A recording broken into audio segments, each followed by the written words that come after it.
కొరకే మీరొక్క శరీరముగా పిలువబడితిరి. క్రీస్తు కలిగించిన సమాధానాన్ని మన హృదయాలలో ఏలుచుండాలి. అది ఏలుచుండనీయుడి.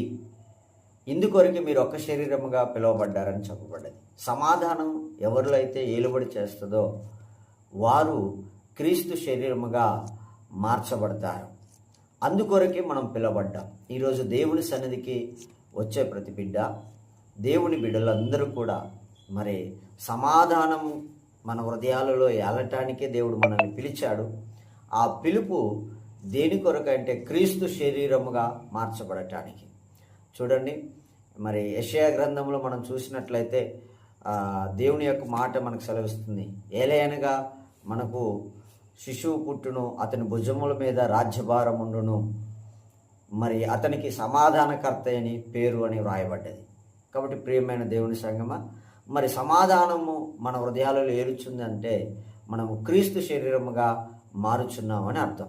అందుకనే పౌలు అంటాడు, జీవించుచున్నది నేను కాదు, జీవించుచున్నది క్రీస్తే అని దేవుని యొక్క వాక్యం పౌలు తన గురించి సాక్ష్యం ఇస్తున్నట్లుగా మనం చూస్తున్నాం. కాబట్టి పిల్లారా, మన హృదయాల్లో ఎప్పుడైతే సమాధానం ఏలుబడి చేస్తుందో అప్పుడే క్రీస్తు శరీరంగా మారుతాం. అందుకని సమాధానం అనేది మనల్ని క్రీస్తు వలె మారుస్తుంది. ఇంత ప్రాముఖ్యమైన పదము ఈ సమాధానాన్ని మనం ఎలా మర్చిపోతున్నాం? ఇది ఒకటిగా మనం గమనిద్దాం. మొదటి భాగంగా సమాధానం మన హృదయాలలో లేదా ఎవరి హృదయాల్లో అయితే ఏలుబడి చేస్తుందో వారు క్రీస్తు శరీరంగా మారుతారు. అది దేవుడు మనకిచ్చిన గొప్ప కృప.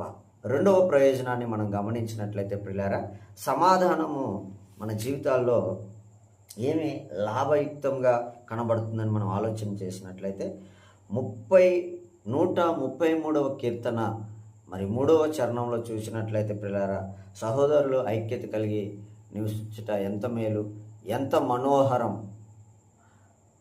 మరి అక్కడ మనం గమనిస్తే చూడండి, 133వ కీర్తన మనం ఒకసారి చదువుకుందాం. 133వ కీర్తన ఒకసారి మీరు చూడండి. 133వ కీర్తన 3వ చరణాన్ని మనం గమనిద్దాం.